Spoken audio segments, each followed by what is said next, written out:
करते हैं अब राजनीतिक खबरों का रुख करेंगे जिन पर लगातार चर्चा हो रही है। सियासी माहौल है और चुनाव प्रचार का भी जोर है। ऐसे में सवाल ये कि क्या 2024 का चुनाव हिंदू मुसलमान पर होने जा रहा है क्या, क्योंकि पूर्व प्रधानमंत्री मनमोहन सिंह के 18 साल पहले वाले बयान पर सियासी घमासान अब देखने को मिल रहा है। दरअसल चुनाव प्रचार के दौरान प्रधानमंत्री मोदी ने कांग्रेस पर सबसे बड़ा हमला करते हुए कहा कि कांग्रेस का घोषणा पत्र माओवाद को बढ़ावा है, तो वहीं मंगलसूत्र को लेकर भी प्रधानमंत्री मोदी ने कांग्रेस को आड़े हाथ लिया। अब ऐसे में सवाल यह है कि क्या मंगलसूत्र में सफलता के सूत्र की तलाश है? क्या कांग्रेस के घोषणा पत्र में बंटवारे का वादा किया गया है, यानी 2024 की लड़ाई क्या मंगलसूत्र पर आई?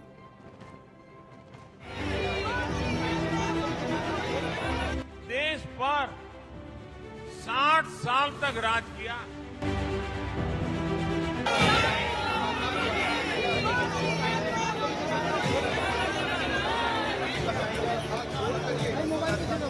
कांग्रेस के नेता घर घर जाकर के क्या कह रहे हैं? कांग्रेस को वोट मत दो।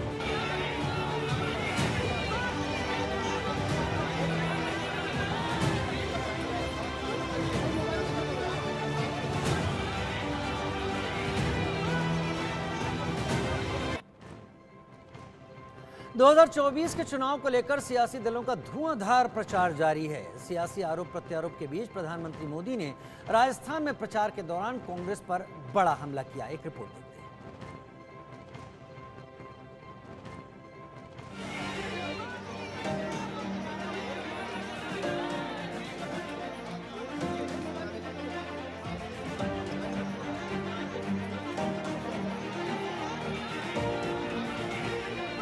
पहले चरण की वोटिंग के बाद अब सभी का फोकस दूसरे चरण के मतदान पर है, जिसमें 13 राज्यों की 89 सीटों पर 26 अप्रैल को वोट डाले जाएंगे। बीजेपी के चुनावी प्रचार की कमान खुद देश के प्रधानमंत्री नरेंद्र मोदी ने संभाल रखी है। इसी कड़ी में 21 अप्रैल को पीएम मोदी ने राजस्थान के बांसवाड़ा में रैली को संबोधित करते हुए कांग्रेस पर सबसे बड़ा हमला किया। पीएम मोदी ने कहा कि अगर कांग्रेस सत्ता में आई तो मां बहनों के मंगलसूत्र को भी छीन लेगी। उसका मंगलसूत्र वो एक सोने का कीमत का मुद्दा नहीं है, उसके जीवन के सपनों से जुड़ा हुआ है। तुम उसे छीनने की बात कर रहे हो अपने मैनिफेस्टो में। गोल्ड ले लेंगे, सबको वितरित कर देंगे। और पहले जब उनकी सरकार थी उन्होंने कहा था कि देश की संपत्ति पर पहला अधिकार मुसलमानों का है। इसका मतलब ये संपत्ति इकट्ठी करके किसको बांटेंगे? जिनके ज्यादा बच्चे हैं उनको बांटेंगे। ये अर्बन नक्सल की सोच, मेरी माताओं बहनों, ये आपका मंगलसूत्र भी बचने नहीं देंगे। कांग्रेस के 60 साल के राज पर निशाना साधते हुए पीएम मोदी ने कांग्रेस के परिवारवाद और भ्रष्टाचार पर तीखा हमला बोला। अब देखिए, कांग्रेस ने देश पर 60 साल तक राज किया। इसी कांग्रेस ने हमारी माताओं बहनों को शौचालय, गैस, बिजली, पानी, बैंक के अकाउंट, ऐसी छोटी छोटी चीजों के लिए तरसाया। 26 अप्रैल को दूसरे चरण में राजस्थान की बाकी बची हुई 13 लोकसभा सीटों के लिए वोट डाले जाएंगे।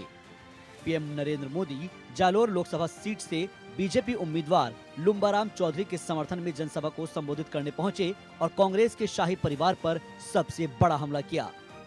उनका शाही परिवार खुद कांग्रेस को वोट नहीं कर पाएगा। इधर राजस्थान में क्या हो रहा है? हमारे यहां कांग्रेस के नेता घर घर जाकर के क्या कह रहे हैं? कांग्रेस को वोट मत दो।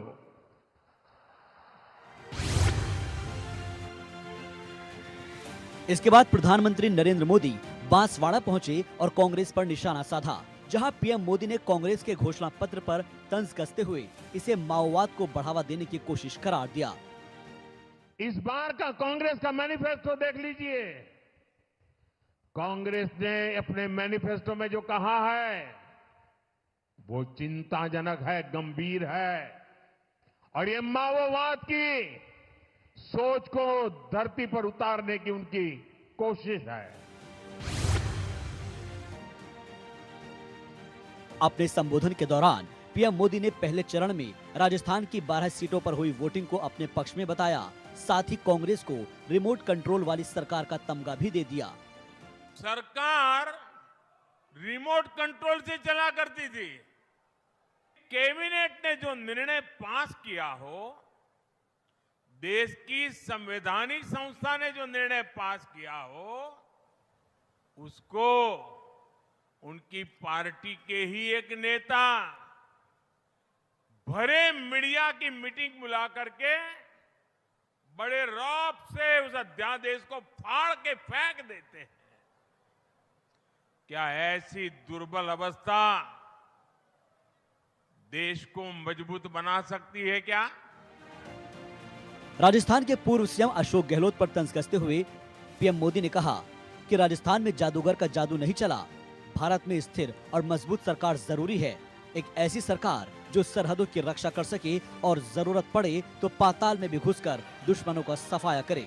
देश में एक ही बात, 4 जून को 400 पार। Bureau report, India news.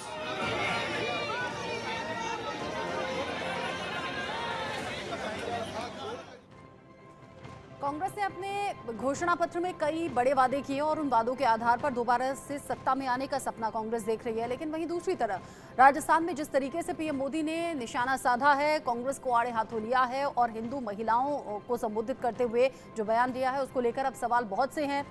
केसी वेणुगोपाल ने पोस्ट किया है और कह रहे हैं इलेक्शन कमीशन में जाएंगे, शिकायत करेंगे। साथ ही साथ वो कह रहे हैं अपना जो घोषणा पत्र है पूरा का पूरा वो पीएमओ में भी हम पोस्ट करेंगे, भेजेंगे, ताकि वो पूरा घोषणा पत्र पढ़ सकें। इसी को लेकर कांग्रेस नेता पवन खेड़ा क्या कह रहे हैं, सुनिए।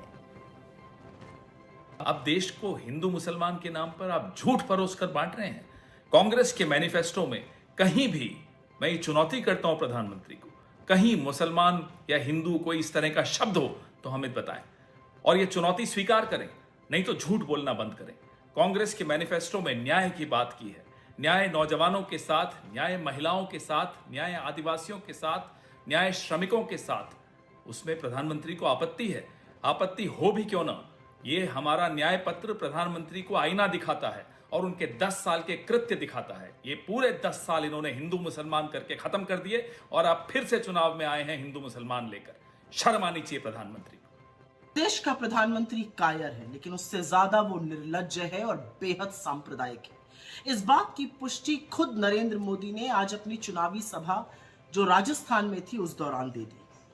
नरेंद्र मोदी जी, जिस दिन से चुनाव शुरू हुआ है आपको सिर्फ हिंदू, मुसलमान, मुस्लिम लीग, मुगल रूल, मीट, मुर्गा, मछली यही सब दिख रहा है।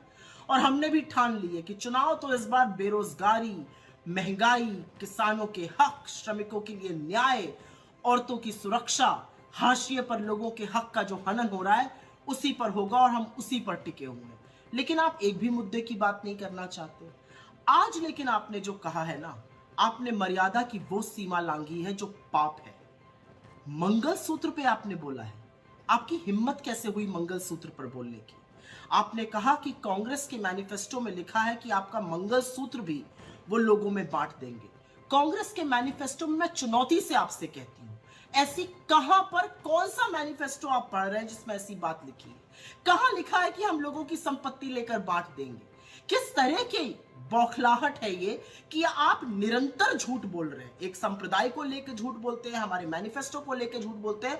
अब इतने बेतुके झूठ बोलने लगे हैं कि लोगों को आपके मानसिक संतुलन पर सवाल उठाना पड़ रहा है। करोड़ों महिलाओं का, करोड़ों बेहताओं का आपने आज घोर अपमान किया है और आपको माफी मांगनी चाहिए।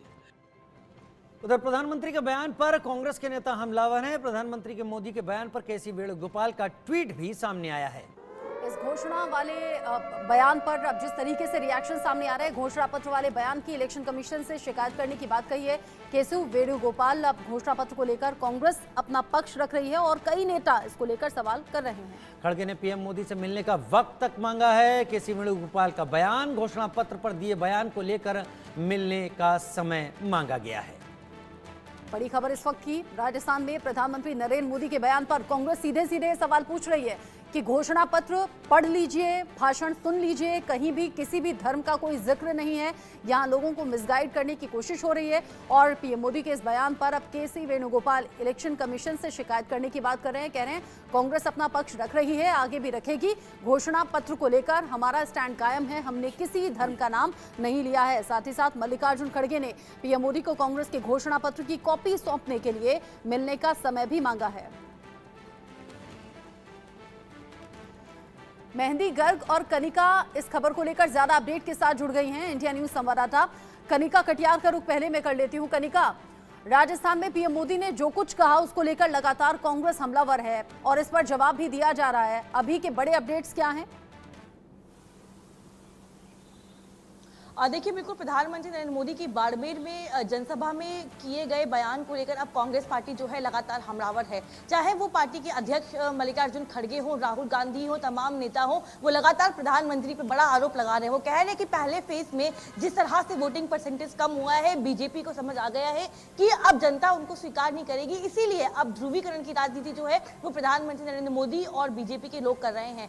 कांग्रेस लगातार इस बात का दावा कर रही है कि कांग्रेस के मैनिफेस्टो में किसी भी जाति, समुदाय, धर्म का जिक्र ठीक है नहीं कनिका, किया गया है। हम आपसे विस्तार से जानकारी लेंगे। कनिका, फिलहाल के लिए अभी आपको रोक रहे हैं, अभी सीधे चलते हैं अलीगढ़, जहां पर प्रधानमंत्री नरेंद्र मोदी इस वक्त नुमाइश मैदान पहुंचे हुए हैं। मई को मतदान है। आपको अलीगढ़ से मेरे छोटे भाई सतीश गौतम जी को और हाथरस से मेरे अनन्य साथी अनूप वाल्मीकि जी को भारी मतों से जिताना, और इसके लिए मुझे आपके आशीर्वाद चाहिए। और आप भले यहां वोट हमारे सतीश जी को देंगे होंगे या अनूप जी को देते होंगे, लेकिन ये पक्का मानिए, जब कमल के निशान पर बटन दबाएंगे ना, तो मोदी को सीधा आपका वोट मिल जाएगा। तो मैं ये वोट मोदी के लिए मांगने के लिए आया हूं। आपका आशीर्वाद मिलेगा, आपका आशीर्वाद मिलेगा, भरपूर मिलेगा। अच्छा, हमें एक और बात भी याद रखनी होगी। एक तरफ फसल की कटाई का समय है, शादी ब्याह का भी समय है, और गर्मी तो पूछो मत, है, सब कुछ है। लेकिन भाइयों बहनों, देश से तो बड़ा कुछ नहीं होता ना। देश से बड़ा कुछ होता है? देश का इतना बड़ा महत्वपूर्ण चुनाव है, हमें सारे काम छोड़ करके वोट करना चाहिए कि नहीं करना चाहिए? सुबह सुबह वोट करना बहुत जरूरी है। करोगे? धूप निकलने से पहले वोट हो जाए, जलपान से पहले मतदान हो जाए। आपके एक एक वोट का बहुत महत्व है। अब आप देखिए, पहले आए दिन बॉर्डर पर बम गोले चलते थे, गोलियां चलती थी, और आए दिन हमारे वीर सपूत शहीद होते थे, तिरंगे में लिपट करके उनका शरीर घर लौटता था। आज ये सब बंद हो गया कि नहीं हो गया? सबकी बोलती बंद हो गई कि नहीं हो गई? उनकी तोप और बंदूक बारूद सब बिक गए कि नहीं बिक गए? पहले आए दिन आतंकी बम फोड़ते थे, सीरियल ब्लास्ट होते थे। अयोध्या को नहीं छोड़ा, काशी को नहीं छोड़ा, हर बड़े शहर में आए दिन बम धमाका। अब सीरियल बम धमाकों पर भी अब फुल स्टॉप लग गया है कि नहीं लग गया है। और जो फर्स्ट टाइम वोटर है ना, उनको शायद याद नहीं होगा, तब वो 5 साल, 7 साल, 8 साल, 10 साल के होंगे। जरा याद कीजिए, आपके परिवार में पूछिए, उस समय अखबारों में, टीवी पर एडवर्टाइजमेंट आता था। और एडवर्टाइजमेंट क्या होता है कि कहीं पर भी कोई लावारिस चीज दिखाई दे तो उसके दूर रहना, उससे छूना मत। कहीं बैग दिखाई दे, कहीं कुकर दिखाई दे, कहीं टिफिन का बॉक्स दिखाई दे, उधर पास मत जाना, तुरंत पुलिस को जानकारी देना। ये आए दिन सूचना दी जाती थी। एयरपोर्ट पे जाओ तो इसका अनाउंसमेंट होता था, रेलवे स्टेशन पर जाओ उसका अनाउंसमेंट होता था, बस स्टेशन पर जाओ अनाउंसमेंट होता था कि लावारिस चीजों को हाथ में लगाओ। इन मेरे फर्स्ट टाइम वोटर है ना, तब बहुत छोटे थे, उनको मालूम नहीं होगा। ये सरकार लगातार बोलती थी, सूचना देती थी। क्यों? क्योंकि इन लावारिस चीजों में बम रखे जाते थे और कोई निर्दोष व्यक्ति उसको हाथ लगाता था, वो मौत के घाट उतर जाता था। भाइयों बहनों, ये मोदी योगी का कमाल है, ये सारा बंद हो गया। हुआ कि नहीं हुआ? शांति मिली कि नहीं मिली? और जब शांति मिलती है तो सुरक्षा मिलती है तो विकास होता है कि नहीं होता है? पहले आर्टिकल 370 के नाम पर जम्मू कश्मीर में अलगाववादी शान से जीते थे और हमारे फौजियों पर पत्थर चलाते थे। अब इन सब पर फुल स्टॉप लग गया कि नहीं लग गया? लग गया कि नहीं लग गया? पहले अलीगढ़ में भी आए दिन कर्फ्यू लगता था। अगल बगल के लोगों को अलीगढ़ आना है तो फोन करके पूछते थे, भाई शांति है ना, मैं आऊं तो चलेगा ना? शादी की तारीख तय करनी हो तो पूछते थे, यार कहीं दंगा हो जाए, ऐसे इलाके में शादी नहीं करेंगे, कहीं और करेंगे। ये हाल था कि नहीं था? ये गया कि नहीं गया? ये योगी जी ने करके दिया है आपको। साथियों, दंगे, हत्या, गैंग वॉर, फिरौती, ये सब तो सपा सरकार का ट्रेडमार्क ही था। यही उनकी पहचान थी और उनकी राजनीति भी उसी से चलती थी। एक समय था जब हमारी बहन बेटियां घर से बाहर निकल नहीं पाती थी। योगी जी की सरकार में अपराधियों की हिम्मत नहीं है कि वो नागरिकों का अमन चैन बिगाड़े।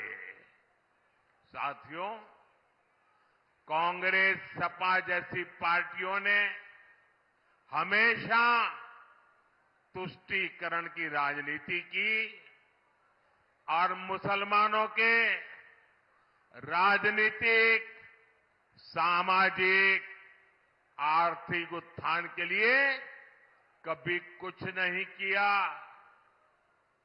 और जब मैं पसमानदा मुसलमानों की मुसीबत की चर्चा करता हूं तो इनके बाल खड़े हो जाते हैं। क्योंकि ये ऊपर के लोगों ने मलाई खाई है और ये पसमंदा मुसलमानों को भी उसी हालत में जीने के लिए इन लोगों ने मजबूर कर दिया है।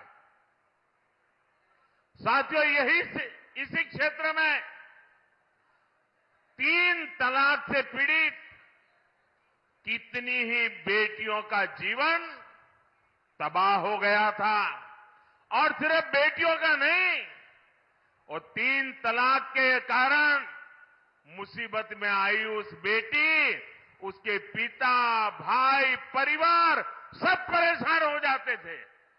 अब मोदी ने 3 तलाक के खिलाफ कानून बनाकर उनका जीवन भी सुरक्षित किया है।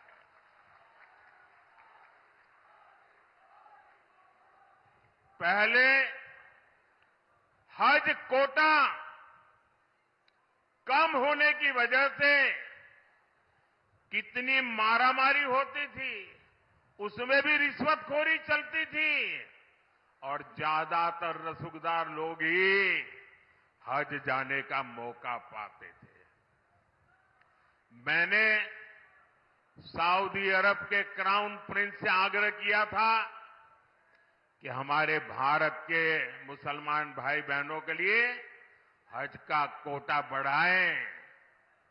आज न सिर्फ भारत का हज का कोटा बढ़ा है, बल्कि वीजा नियमों को भी आसान बनाया गया है।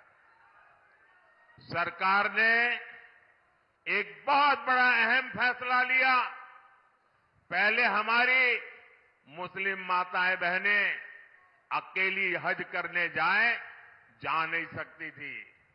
सरकार ने महिलाओं को बिना महरम हज जाने की अनुमति भी दी और मुझे हजारों ऐसी बहनें आशीर्वाद दे रही है जिनका हज जाने का सपना पूरा हुआ।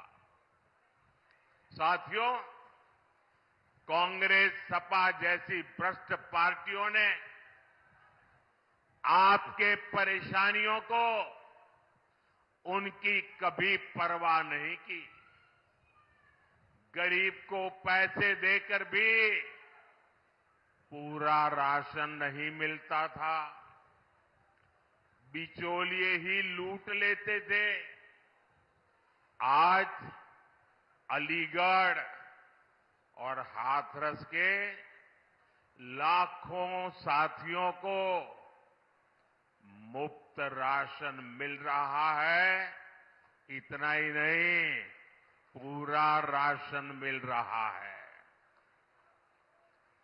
अलीगढ़ और हाथरस के लाखों परिवारों को आयुष्मान भारत योजना के तहत मुफ्त इलाज की सुविधा भी मिली है। अब मोदी की गारंटी है कि देश के हर परिवार में, आपके घर में जो बुजुर्ग माता पिता है, दादा दादी है, नाना नानी है, चाचा चाची है, अब उम्र के कारण और कोई तो काम कर नहीं पाते और उम्र के कारण कोई न कोई बीमारी आ ही जाती है। अब आपके डबल जिम्मा होता है, एक तो परिवार के बुजुर्गों को संभालना, दूसरा जिम्मा होता है अपने बच्चों का भविष्य बनाना, और उसमें अगर बुजुर्ग कोई बीमार हो गए तो सारा बोझ आप पर आ जाता है। ये मोदी है जिसको आपकी भी चिंता है और इसलिए मोदी ने गारंटी दी है कि आपके परिवार के 70 साल की ऊपर के आयु के कोई भी बुजुर्ग माता पिता को 5 लाख रुपए तक मुफ्त इलाज की चिंता ये बेटा करेगा। भाइयों बहनों, ये राशन मिल रहा है, इलाज मुफ्त में मिल रहा है, घर मिल रहे हैं, ये सब किसने किया? ये सब किसने किया? किसने किया? किसने किया? किसने किया? किसने किया? आपका जवाब गलत है। ये मोदी ने नहीं किया, ये आपके एक वोट ने किया है। आपके वोट की ताकत है जिसके कारण गरीब का भला हो रहा है। और इसलिए इसका जो पुण्य है ना, उस पुण्य के आप भी उतने ही हकदार हैं। भाइयों और बहनों, आजकल जब मैं कहता हूं कि 10 साल में जो किया वो तो ट्रेलर है, ट्रेलर। हमें तो बहुत सारा काम करना है। और जब मैं इतनी सारी बातें बताता हूं ना, तो ये सपा कांग्रेस वालों को समझ ही नहीं आता ये मोदी कहां ले जा रहा है। बोले पहले तो हम तू मैं में राजनीति करते थे, अब मोदी इतनी बड़ी दुनिया की तरफ देश को ले जा रहा है, वो मोदी के साथ कदम ही नहीं मिला पा रहे। प्रधानमंत्री मोदी अलीगढ़ के नुमाइश मैदान में संबोधित कर रहे हैं। देश और दुनिया में सरकार ने किस तरीके से अपनी छाप छोड़ी, ये समर्थकों के जरिए या इस रैली के जरिए सब वोटरों तक पहुंचाने की कोशिश कर रहे हैं। मेरे साथ खास मेहमान जुड़ गए हैं। आलोक मेहता सर, हमारे एडिटोरियल डायरेक्टर, मेरे साथ जुड़ गए हैं, और मेरे साथ हिमांशु भट्ट जी भी इस वक्त जुड़ गए हैं। सबसे पहला सवाल आलोक जी आपसे, प्रधानमंत्री नरेंद्र मोदी का राजस्थान में दिया हुआ बयान, जिस पर कांग्रेस जबरदस्त तरीके से हमलावर है, जहां उन्होंने मंगलसूत्र तक की बात कर ली, पूर्व प्रधानमंत्री मनमोहन सिंह के उस बयान की जिक्र कर दिया जिसमें उन्होंने कहा था कि देश में जो संसाधनों पर पहला हक है वो मुस्लिमों का है, और इसको लेकर प्रधानमंत्री ने अपनी बात रखी तो खासी दोनों ही पार्टियों के बीच में रार शुरू हो गई। एग्जिट पोल तो बाद में आएंगे सर, जो राजनीतिक दल होते हैं वर्तमान हालात पर पैनी नजर रखते हैं, क्या कुछ चल रहा है। क्या पहले फेज में मन मुताबिक आंकड़े तक ना पहुंच पाना प्रधानमंत्री के इन बयानों को लेकर इशारा देता है, या प्रधानमंत्री का बयान कुछ और कहता है? देखिए राजीव जी, आपने बहुत सही मुद्दा उठाया है। प्रधानमंत्री के भाषण लंबा चौड़ा होता है, उसमें एक लाइन लगा करके, आजकल जो डिजिटल का जमाना है, कल भी हम जो चर्चा कर रहे थे कि उसमें आप एक लाइन पकड़ लीजिए और कहिए कि यही सब बोला है। असल में उन्होंने जब जिक्र किया कि भाई पहले मनमोहन सिंह ने कहा था विज्ञान भवन के कार्यक्रम में कि पहला हक मुसलमानों का है, वो उसका टेप सब जगह अवेलेबल है, वीडियो है, वो तो सरकार का उस समय उनकी ही सरकार थी, और इसलिए उसके हवाले से, और बाद में घोषणा पत्र में भी अल्पसंख्यकों के मुद्दे पर जो कहा, सीएए को लेकर के खत्म करने को जो बात कही जा रही है, पार्टी कांग्रेस पार्टी सब जगह उसी बात को कहती है, हम आते ही खत्म कर देंगे। संदर्भ वो है कि उन्होंने बात में घुसपैठिए शब्द का इस्तेमाल किया, उसको नहीं बोल रहा है कांग्रेस, बल्कि जिस भाषा का इस्तेमाल अभी जो आपने सुनाया सुप्रिया जी का, वो कितना गंभीर है। प्रधानमंत्री भी शब्द वो बोल रही हैं, ये नहीं कहती भाई पार्टी के नेता कह रहे हैं भाजपा के, वो तो प्रधानमंत्री को जिस तरह से गालियां दे रही हैं। और बयान में उनके राहुल गांधी तो केरल के मुख्यमंत्री की गिरफ्तारी की मांग कर रहे हैं, जिनके साथ चुनाव लड़ रहे हैं देश में, कल हाथ खड़े कर रहे थे मल्लिकार्जुन खड़गे, जहां पर मुंबई में जिस सीपीएम के साथ हाथ खड़े कर रहे हैं, उनके मुख्यमंत्री को जेल भेज दो, जेल क्यों नहीं भेजा जाता, गिरफ्तार क्यों नहीं किया जाता। वो जब वो भाषण देते हैं तब तो ठीक है, वो तो जबकि बहुत ही अनुचित है, मतलब जब तक उनपे कोई आरोप सिद्ध नहीं होता, कोई बीजेपी या कांग्रेस कोई भी ऐसा नहीं कहेगी कि उनको अभी गिरफ्तार कर लो, चीफ मिनिस्टर को ही। यहाँ जो गिरफ्तार हुए हैं वो मामला 2 साल से 3 साल से चल रहा है, केजरीवाल या हेमंत सोरेन का। इसलिए मेरा ऐसा मानना है कि राजनीति में चुनाव में गर्मा गर्मी होती है, हर बार होती थी, लेकिन कांग्रेस चूंकि ज्यादा बौखलाई हुई है। प्रधानमंत्री जनता की, राजस्थान में आपने चूंकि जिक्र किया, राजस्थान में जनता की भाषा क्या होती है भाई, महिलाओं का आपका जो हक जो है, उन्होंने चूंकि मनमोहन सिंह को कोट कर रहे हैं कि आपका जो है पहला हक उनका होगा, तो नेचुरली ये होता है, उसको जब कहा जाता है सब आपका सब अधिकार लिए जाएंगे, जैसे झूठ फैलाया जा रहा है, चुनाव तो होगा ही नहीं, चुनाव तो होगा ही नहीं। रोज बोल रहे हैं संजय सिंह और कांग्रेस के नेता, आगे से चुनाव खत्म, संविधान खत्म, ऐसा झूठ बोल करके लोगों को धोखा डाल रहे हैं। प्रधानमंत्री ने ऐसा कुछ नहीं कहा। प्रधानमंत्री ने कहा कि यदि उन घुसपैठियों को दे दिया जाए, क्या ऐसे लोगों के हाथ में देंगे जो घुसपैठी है और जिनका परिवार यदि लेकर के यहाँ बैठ गया है कहीं पर आकर के, उनको आप अपना आपका जो लेकिन मिलना चाहिए प्रधानमंत्री के आपको दिए जो हुए इसी बयान के आधार पर अब कांग्रेस हमलावर हो गई है और अब केसी वेणुगोपाल इलेक्शन कमीशन जाने की बात कर रहे हैं। साथ ही साथ अब खड़गे पीएमओ में घोषणा पत्र को लेकर जाने की बात कर रहे हैं, पीएम से मिलने का वक्त मांगा है। ऐसे तमाम अपडेट्स हैं और बाकी नेता जो हैं वो तो बयानों के जरिए ही हमलावर हैं। हिमांशु भट्ट जी, दो चीजें बैक टू बैक 2 दिन में हो गई हैं। एक तो पीएम मोदी का राजस्थान में दिया गया भाषण, जिस पर कांग्रेस कह रही है तुष्टीकरण का आरोप यहां पर लगाते हुए कह रही है कि ये वोट बैंक को अपनी तरफ जुटाने की कोशिश है, क्योंकि फर्स्ट फेज में वोटिंग कम हुई है, इसके डर से बीजेपी ऐसा कर रही है। आज उसके बाद दूसरा दिन जिसमें सीएम योगी अलग अलग दौरों पर हैं और उनके जरिए ये कहा गया है कि अब ब्रिज भूमि की बारी है। ये जो कांग्रेस वाले हैं राम के अस्तित्व पर सवाल खड़े करते थे और अब यहाँ अयोध्या काशी में जो लक्ष्य था वो प्राप्त हो चुका है। अगला नंबर ब्रिज भूमि का है। अब सोशल मीडिया पर बड़ी चर्चा है इन दोनों बयानों को लेकर और ये कहा जा रहा है इस टिप्पणी के साथ कि ये सब कुछ जानबूझकर हो रहा है। मैं आपको एक कहावत कहूंगा, उल्टा चोर कुतवाल को डांटे। बस यही बात हो रही है। देखिए, राजस्थान में जब नरेंद्र भाई कुछ बोल रहे थे तो उसका संदर्भ था। एक संदर्भ तो आलोक जी ने आपको बता दिया, दूसरा संदर्भ अभी मैं बता रहा हूं। पिछले साल कन्हैयालाल करके एक इंसान की मौत हुई थी और तब नारे लगे थे सर तन से जुदा। उसके बाद कांग्रेस के राज में, जब कांग्रेस का राज था, नई सरकार आई उससे पहले, तब वहां पर प्रतिबंधित संगठन पीएफआई, प्रतिबंध लगने से पहले जिस किस्म की रैली हुई थी राजस्थान के एक शहर में, वो बहुत कुछ कह जाता है। और उसको आप जोड़ के देखिए, कांग्रेस का घोषणा पत्र क्या कहता है? ऐसा कहता है कि हम मेजोरिटेरियनिज्म के साथ में नहीं जाएंगे, उल्टे कान पकड़े हुए।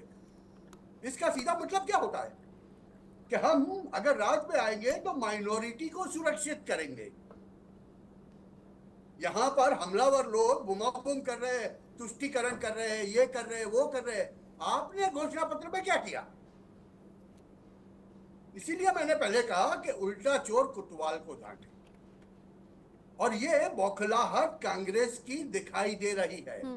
लेकिन जब ये बयान सामने आया है और जब कांग्रेस बौखलाहट दिखा रही है, उसके बाद से ही, चूंकि सोशल मीडिया का जमाना है हिमांशु जी, सोशल मीडिया पर पुराने उन बयानों को भी निकाला जा रहा है जिसमें कोट किया जा रहा है कि डॉक्टर मनमोहन सिंह ने ऐसा कुछ नहीं कहा था। 2 अलग अलग तरीके के बयान हैं जो अलग अलग दावों के साथ वायरल हो रहे हैं, जिसमें वो अनुसूचित जाति जनजाति का जिक्र कर रहे हैं, अल्पसंख्यकों का जिक्र कर रहे हैं, लेकिन जिस परिप्रेक्ष्य में पीएम मोदी ने बयान दिया उसे नकार रहे हैं। नहीं, जो परिप्रेक्ष्य में मनमोहन सिंह जी ने बयान दिया था, आलोक जी ने तो स्पष्ट किया, मैं फिर से बता देता हूं आपको। हाँ। देश के हर एक संसाधन के ऊपर अल्पसंख्यकों का सबसे पहला हक होगा। और राहुल गांधी जी क्या कह रहे हैं अभी आजकल, हर एक सभा में बोलते रहे, क्या बोल रहे हैं कि हम इक्विलैटरल वेल्थ का डिस्ट्रीब्यूशन कर देंगे। मतलब क्या? अगर आपके पास 10 तोला सोना है और मेरे पास कुछ नहीं है तो आपका 10 तोला ले लिया जाएगा और ऐसे 10 तोला वाले को इकट्ठे करके 100 जिसके पास कुछ नहीं है वो सबके बीच में 1-1 तोला बांट दिया जाएगा। आम आदमी की समझ में तो यही आता है, और नरेंद्र भाई ने तो बड़ा सीधा बात कर दिया आज। ठीक है, आक्रामक होके। ठीक है, आप कह रहे हैं कि बयानों को हो सकता है तोड़ मरोड़ कर या गलत अर्थ निकालने के साथ वायरल किया जा रहा है, या उस पर सवाल उठ रहे हैं। कनिका कटियार जुड़ गई हैं, इंडिया न्यूज संवाददाता कांग्रेस मुख्यालय के बाहर से। चूंकि कांग्रेस की तैयारियां पूरी है कनिका, और कांग्रेस पलटवार तो कर ही रही है, इलेक्शन कमीशन में भी जाने की बात है और अब तो पीएमओ से भी मिलने का वक्त मांग लिया है। क्या कुछ अपडेट अभी तक मिल रहे हैं? कौन कौन है जो खुलकर बात कर रहे हैं? और देखिए, प्रधानमंत्री नरेंद्र मोदी ने कांग्रेस पार्टी की घोषणा पत्र पर सवाल खड़ा किया और कल बाड़मेर में जनसभा संबोधित करते हुए उन्होंने कहा कि कांग्रेस पार्टी के मैनिफेस्टो में ये सब कुछ दिख रहा है कि कांग्रेस केवल एक समुदाय और खास तौर पे अल्पसंख्यक को जो है फायदा पहुंचाना चाहती है। उसको लेकर अब कांग्रेस पार्टी के तमाम जो नेता हैं, चाहे वो मल्लिकार्जुन खड़गे हो, राहुल गांधी हो, प्रियंका गांधी वाड्रा हो या केसी वेणुगोपाल हो, संगठन महासचिव है, वो लगातार सीएम के द्वारा दिए गए बयान का तमाम तरह का विरोध करते हुए नजर आ रहे हैं। और अब कहीं ना कहीं मामले को लेकर जो है तमाम कांग्रेसी नेता जो है उसका विरोध कर रहे हैं। और केसी वेणुगोपाल जो कि संगठन महासचिव है, उन्होंने अब से कुछ देर पहले एक ट्वीट किया। उन्होंने कहा है कि इस पूरे मामले को लेकर जो है कांग्रेस पार्टी चुनाव आयोग जाएगी, वहां पर प्रधानमंत्री द्वारा दिए गए बयान की शिकायत भी दर्ज करवाएगी। इसी बीच कांग्रेस अध्यक्ष मल्लिकार्जुन खड़गे जो कि अब फ्रंट रोड पे आ चुके हैं, और कहीं ना कहीं कांग्रेस पार्टी को जस्टिफाई कर रहे हैं। उन्होंने प्रधानमंत्री नरेंद्र मोदी से समय मांगा है मिलने का और ये भी कहा है कि कांग्रेस का जो घोषणा पत्र है, जो कि 5 न्याय 25 गारंटी की बात की गई है कांग्रेस पार्टी की ओर से, उस न्याय पत्र को लेकर कांग्रेस अध्यक्ष मल्लिकार्जुन खड़गे प्रधानमंत्री के पास जाएंगे और उनको बताएंगे कि कांग्रेस के घोषणा पत्र में क्या कुछ लिखा है। लेकिन कहीं ना कहीं कांग्रेस पार्टी ये आरोप लगा रही है कि बीजेपी और प्रधानमंत्री जो है वो ध्रुवीकरण की राजनीति करना चाहते हैं। पहले फेज में जो कम वोटिंग हुई है, जो वोटिंग परसेंटेज लो हुआ है, उससे कहीं ना कहीं बीजेपी हताश है। बीजेपी को लगता है कि इस बार 400 का आंकड़ा पार नहीं होगा, इसीलिए प्रधानमंत्री और बीजेपी की जो नेता है वो ध्रुवीकरण चाहते हैं। क्योंकि हर बार कहा जाता है कि बीजेपी पे आरोप लगता है कि बीजेपी जो है वो समुदाय को बांट कर, यानी कि हिंदू मुस्लिम कर हमेशा चुनाव जीतती आई है। यही आरोप जो है एक बार फिर आज कांग्रेस पार्टी की ओर तमाम जो नेता है वो प्रधानमंत्री को लेकर लगा रहे हैं। वो साफ तौर पे कह रहे हैं कि प्रधानमंत्री 10 साल के काम का जिक्र नहीं कर रहे, लेकिन कहीं ना कहीं जनता को गुमराह करने का कोशिश कर रहे हैं। और अब कांग्रेस पार्टी की ओर तमाम जो नेता कि प्रधानमंत्री अगर जिस बात का जिक्र कर रहे हैं वो कांग्रेस के किस मैनिफेस्टो में किस लाइन पे लिखा है कि मुस्लिम अल्पसंख्यक लोगों को जो है तमाम सुविधाएं दी जाएंगी, उसका जिक्र करें। तो अब कहीं ना कहीं कांग्रेस पार्टी जो है चुनाव आयोग जाएगी। मल्लिकार्जुन खड़गे प्रधानमंत्री से मांग चुके हैं मिलने का, लेकिन कहीं ना कहीं अब घोषणा पत्र को लेकर जो है बीजेपी और कांग्रेस के बीच में जुबानी जंग लगातार जारी है। कांग्रेस पार्टी के तमाम नेता जो है वो इस पूरे मामले को लेकर लगातार प्रधानमंत्री को अटैक करते हुए नजर भी आ रहे हैं। ठीक है कनिका, बनी रहिए आप हमारे साथ। मेरे साथ अजीत मेंदोला जी भी जुड़ गए हैं, वरिष्ठ पत्रकार। लेकिन मैं आलोक मेहता जी आपसे सवाल पूछ लेना चाहता हूं। कुछ दिन पहले कांग्रेस की महासचिव प्रियंका वाड्रा का एक बयान सामने आया था कि अगर ईवीएम से छेड़छाड़ नहीं हुई तो बीजेपी 180 सीटों से आगे नहीं जाएगी। वहीं राहुल और अखिलेश का बयान आया था कि 150 सीटें बीजेपी की इससे ज्यादा नहीं हो सकती। अब प्रधानमंत्री ने यह बयान दिया और हम सभी जानते हैं प्रधानमंत्री ऑरेटर बहुत अच्छे हैं। क्या प्रधानमंत्री ने यह बयान देकर अपनी पिच पर कांग्रेस को खेलने के लिए बुला लिया है, फंसा लिया है?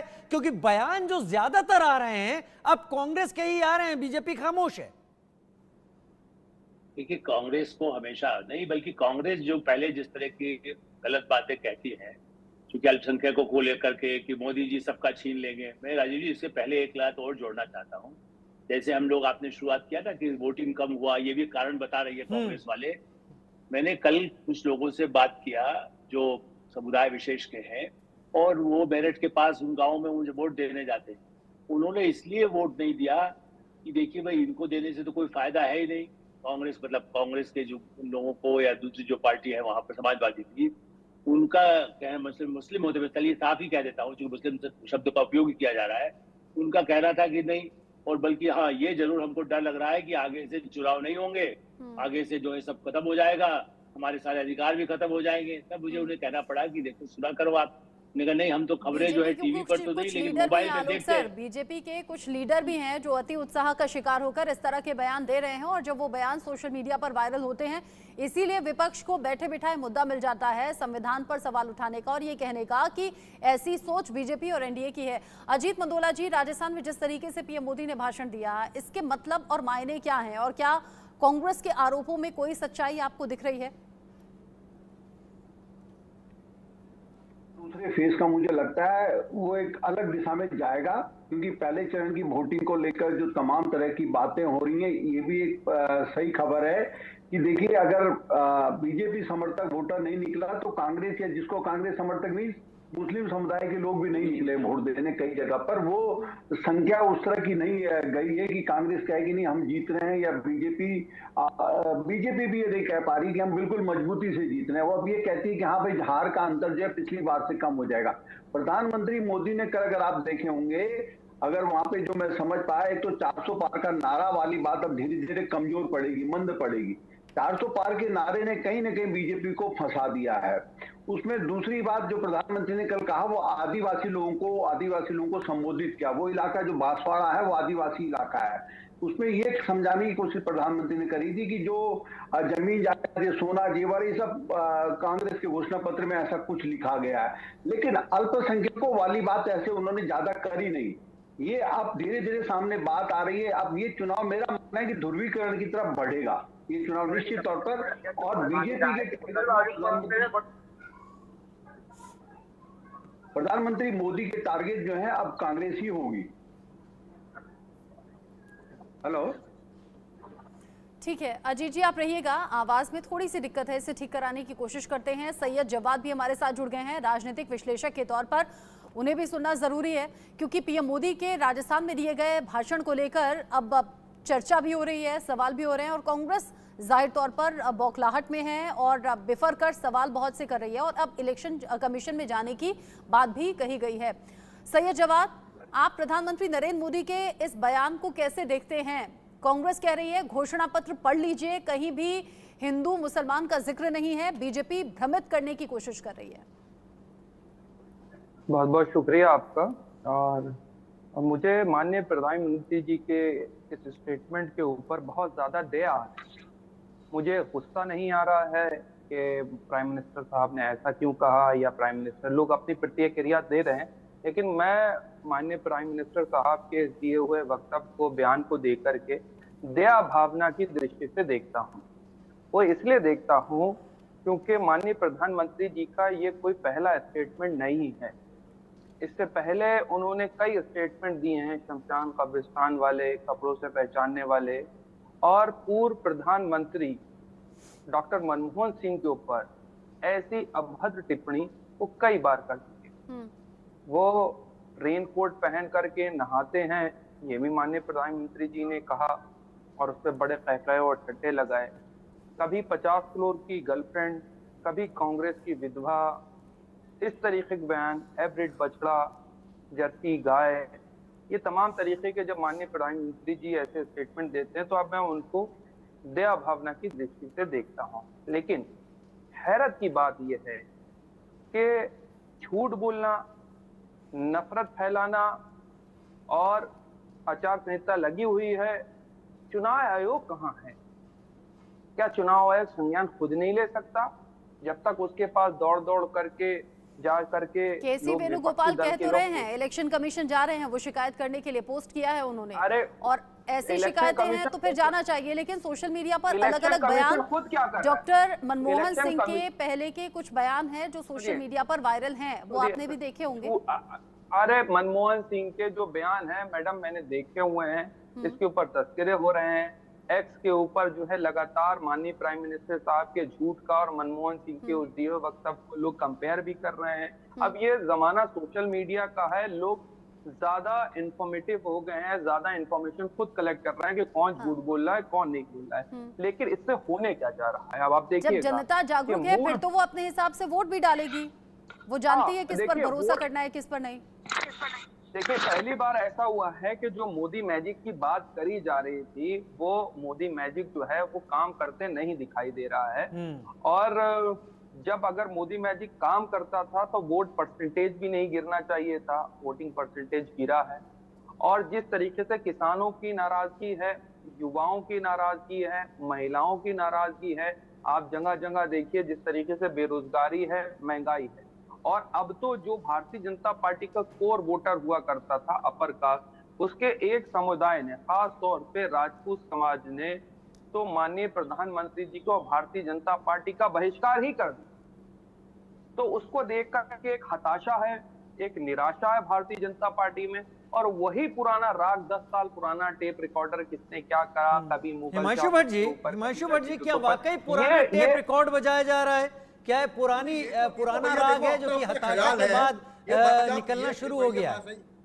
ये इनका ख्याल कुछ और है। ये समझते हैं कि राजपूत नाराज है, ये नाराज है, वो नाराज है, कम वोटिंग हो गया तो इसका मतलब है कि भाजपा का वोटर ही नहीं। पहले तो हिमांशु भट्ट जी ये साफ कीजिए कि ये कम वोटिंग जो हुई है, ये कम वोटिंग किसके फेवर या किसके विरोध में लग रही है आपको? पेट्रोल डीजल मेरा तो ये मानना है कि कम वोटिंग का मतलब बहुत सीधा साधा हो गया है कि कम वोटिंग का मतलब ये है कि हर एक पार्टी के कैडर ने जाके वोट दिया और आम आदमी जो वोटर होता है, जो कहीं भी जाके वोट देता है, वो वोटर बाहर नहीं निकला। राजस्थान की बात करें, यूपी की बात करें या बिहार के 4 सीटों की बात करें, वहां पर तो मुझे बहुत स्पष्ट तरीके से लगता है कि कैडर ने तो अपना वोट किया ही है। और कई जगह से ये जो भाई साहब बता रहे थे उसके विपरीत हमारे पास तो सवाल आ रहे हैं कि कई जगह तो अल्पसंख्यक समुदाय ने जाके वोट नहीं किया, क्योंकि वो अल्पसंख्यक समुदाय काफी जगहों पे बहुत नाराज था। क्योंकि विपक्ष उनको गैल्वनाइज नहीं कर पाया। तो देखिए ये अपनी अपनी सोच है, इसका ये बयान सच क्या देने की है, जरूरत गलत क्या पड़ है, गई? कौन बातें इतने कर रहा निम्न है, स्तर का कौन बयान, किसके लिए इतने दया छोटे कह रहा है, स्तर का इन बयान सबका जवाब तो हमें 4 माननीय जून को मिल माननीय जाएगा। प्राइम मिनिस्टर जब साहब ने रिजल्ट दिया, आएंगे, माननीय तब प्रधानमंत्री 4 जून जी को ने मिल इतने जाएगा। छोटे अगर बात ये सच अभी है, जब तक छोटे चुनाव है ना स्तर और जब तक पर रिजल्ट सामने नहीं आ जाते तब तक इस तरह के बयानबाजी आप चलती रहेगी, आरोप प्रत्यारोप चलते रहेंगे और उस पर हम डिस्कशन करते रहेंगे। लेकिन जनता बहुत सोच समझकर अपने मत का इस्तेमाल करने वाली है, ऐसी उम्मीद हम करेंगे और कहेंगे आम लोगों से कि अपने बुद्धि विवेक का इस्तेमाल कीजिए और बहुत सोच समझकर नेता पर भरोसा कीजिए और अपने मत का इस्तेमाल कीजिए। बहुत शुक्रिया आलोक सर, हिमांशु जी, अजीत जी हमारे साथ जुड़ने के लिए। सैयद जवाद आपका भी बहुत शुक्रिया साथ जुड़ने के लिए।